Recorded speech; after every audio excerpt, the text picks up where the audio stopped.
So it was about a year ago that I decided to do something completely different than anything I had ever done before.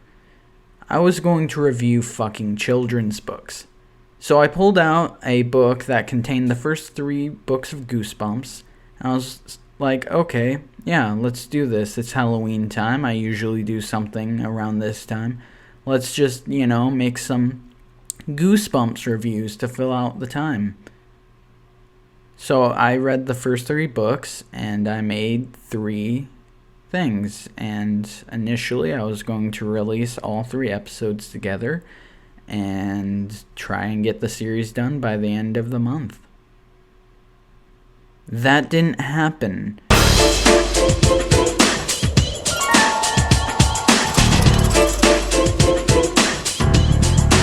Amanda and her brother Josh are moving into a new house that they have inherited from their great uncle, who they have never heard of. Which is very coincidental, if you think about it. And totally not suspicious in the slightest. Anyways, while there, their dog Petey just decides, you know what, screw this, I'm going to the damn cemetery. This is important later on. So anyways, they move in. Amanda's like, you know what, this is going to be a great house. I love this house. I already love this house. Yeah, she is completely wrong because she starts hearing whispers and stuff at night, and she starts seeing creepy-ass children just kind of standing out in the hallway. No reason why. They're just there. One time it's a shirt, so clearly she's delusional. Anyways, they meet this kid named Ray. He's a normal kid. He introduces them to more normal kids. They play softball. They bring Petey to watch them play softball. Petey does not like softball, apparently, because he runs away, and now they don't know where to find him. But the parents, they have to go to this neighborhood barbecue that the kids aren't allowed to go to for some reason, and the kids just kind of get left alone. Meanwhile, in the middle of the effing night, Josh is just like, you know what, hey, I know where Petey went. He went to the damn cemetery. Like, dude, why? You really think that at 12 a.m., you're just going to walk into your sister's room? She's already freaking complaining about the fact that there's whispers everywhere. You're just going to walk in there and be like, hey, let's go to the cemetery for no reason. And you think she's going to say yes? Well, if you think that, you are completely correct, because Amanda says yes, and they go to the cemetery. And they meet Ray on the way. He just kind of tags along. Yeah, but it turns out that they're all dead. And Ray wasn't supposed to let them know that, because they kind of need them to die, and they need to harvest their blood to stay alive. Yes, this was surprisingly dark for me. I did not remember it being this dark. Anyways, Petey is dead. Rip Petey. So, yeah, Amanda is getting choked by Ray, and, you know what? Josh is just like, hey, yo, Amanda, what's going on over here? Shines his flashlight on Ray. Ray melts his face off, and they get away. They're like, well, we better get out of here because everyone is dead and trying to kill us. But wait, where's Mom and Dad? So they go and try and find Mom and Dad, and turns out they never returned from the cookout. Yeah. Anyways, they find them later on in this like weird meeting room type deal at the cemetery for some reason. I don't know why. It's at the cemetery? I thought this was supposed to look like a normal community, but okay. Anyways, Josh and Amanda, they're like, oh, hey, you know what? It's daytime. The only shade protecting them is this tree that's already kind of falling over. Let's try and push the tree down. They push the tree down. They all die. You're supposed to assume that they all die. I think they all die. Anyways, Amanda and her family, they get to go. Yay. Everybody is happy Except when they're leaving, they see a new family pulling up. And Amanda's like, you know what? I just wanna look at the house one more time. So she does, and one of the kids sees her. He's like, who the hell are you? And then she's like, I used to live in this house. Yeah, boy. Yeah. And it's just kind of weird. It really is. Somehow I never leave this house. Somehow I don't mind being wrong.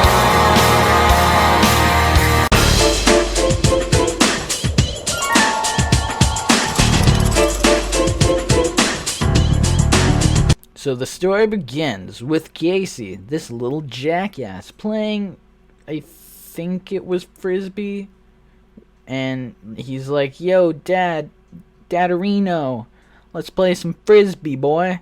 And then Dad's like, you know, screw you, kid, I gotta work on my plants. And he's like, well, that shucks, that fucking sucks. Then Margaret's like, hey, yo, Casey, my brother, let me play with you. And they do. And they're like, you know what?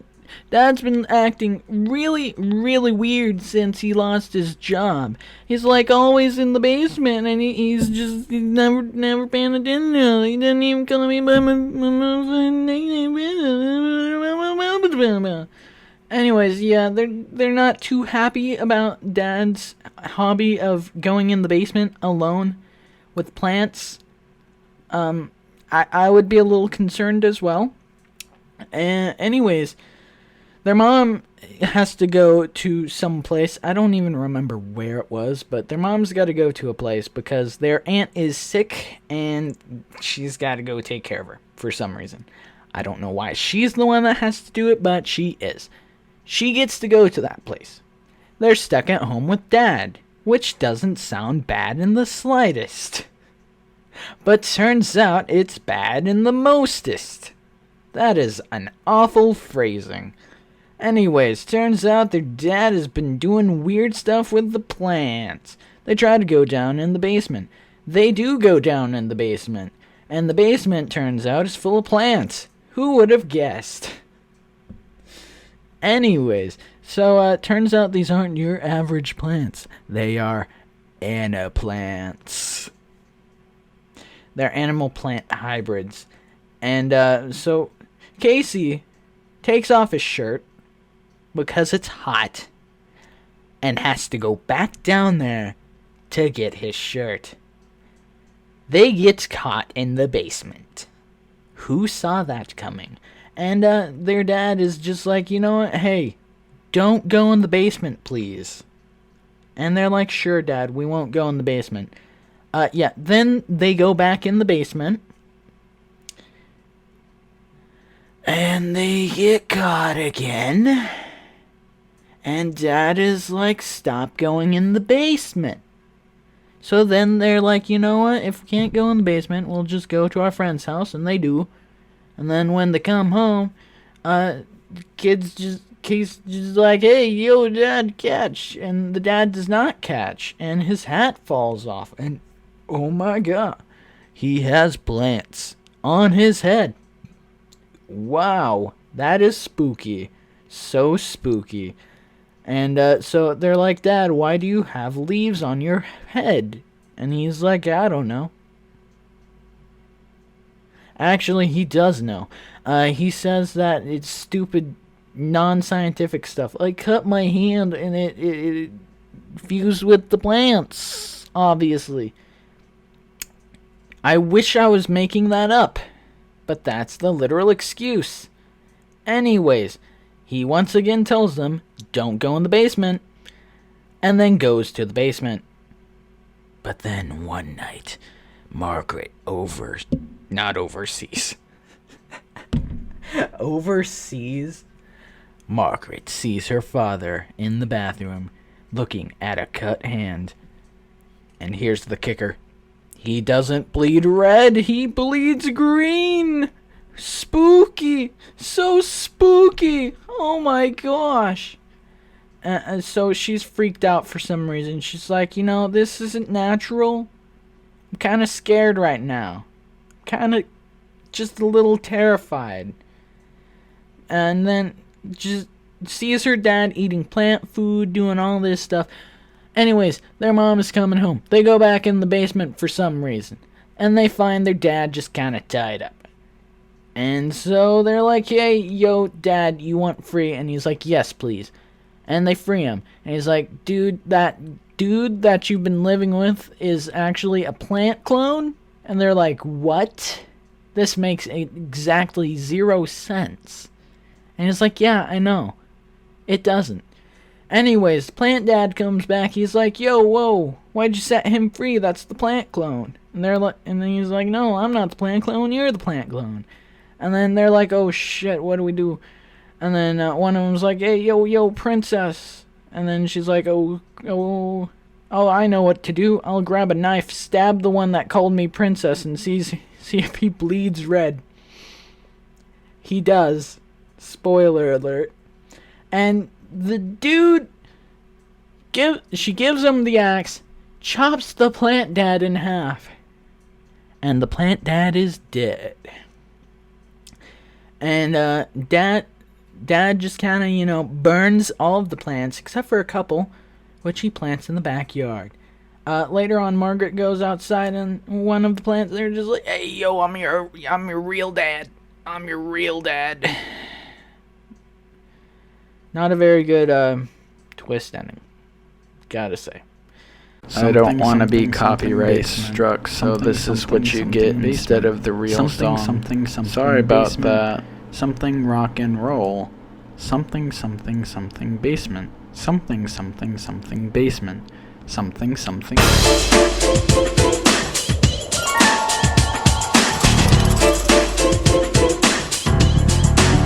Our story starts off with Evan. He's a kid, and he is moving.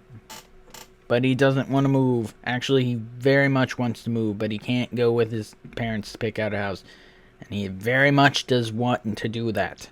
Anyways, he cannot, so he must stay with his Aunt Catherine. And by aunt, I mean great aunt. She is deaf. That's her whole character.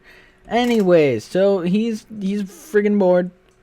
Doesn't know what to do, so he walks his dog and meets some random girl on the street. And he's like, hey, yo, you're pretty. And she's like, okay, cool. Want to go to the toy store? And he's like, yeah, sure, I got some money. Let's go to the damn toy store. So they go to the toy store. And Evan finds back room. He's like, yo, what's in here? And he finds this, like, soup can labeled Monster Blood. And he's like, you know what? Hey, this looks kind of cool. Shop owner's like, hey, yo, that's expired. That's expired. You don't want that. You don't want that. He's like, yes, I do. Yes, I do want that. And he's like, no, you don't. It's expired. He's like, yes, I do. I do want that. He's like, fine. I'll sell it to you for $2. And you're like, you know what? Could be shit. Do you have my $2? And he literally says later on, he's like, I don't even care, like, if it's good or not. I just wanted to see what it was. Like, why did you pay $2 for a soup can of something you don't know what it is, and it's expired? For all you know, you could open it up and it could smell like rotten death in there. That's usually what you get from these. But that's not what they get this time. They get a stupid thing of slime, everybody. And they play with the slime.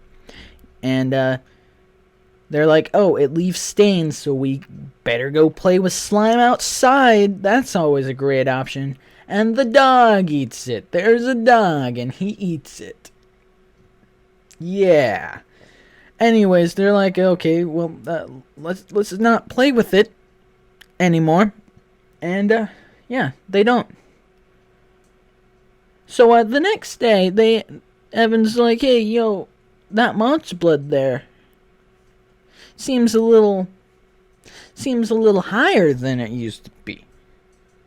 And then, like, later on, he's like, oh my gosh, it's outgrown the can. So he's like, yo, Andy. That's the girl, by the way. He's like, yo, Andy, this Monster Blood's growing. And she's like, oh yeah, you're right. It is growing.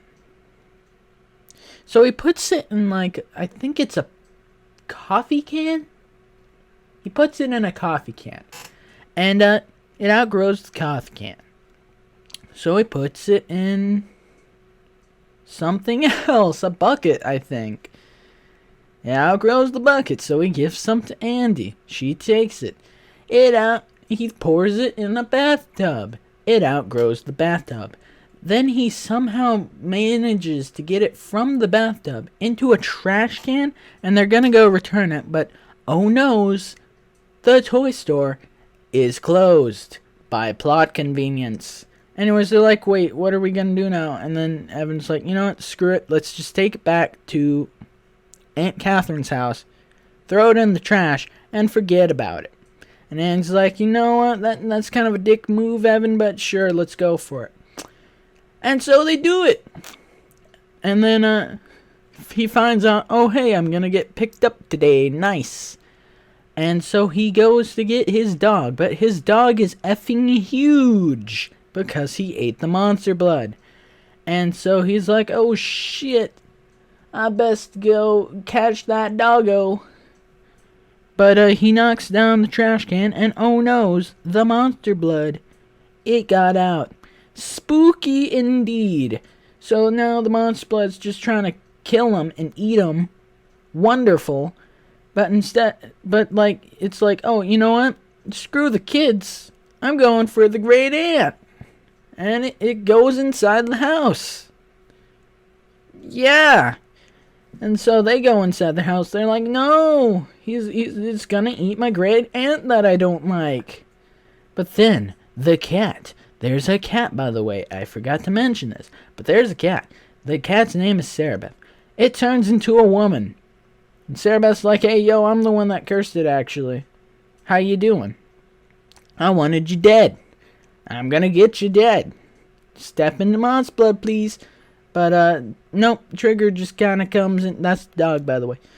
Trigger just kind of comes in and is like, nah, mate. I'm not gonna let you kill my owner. And then she gets sucked into the monster blood and dies.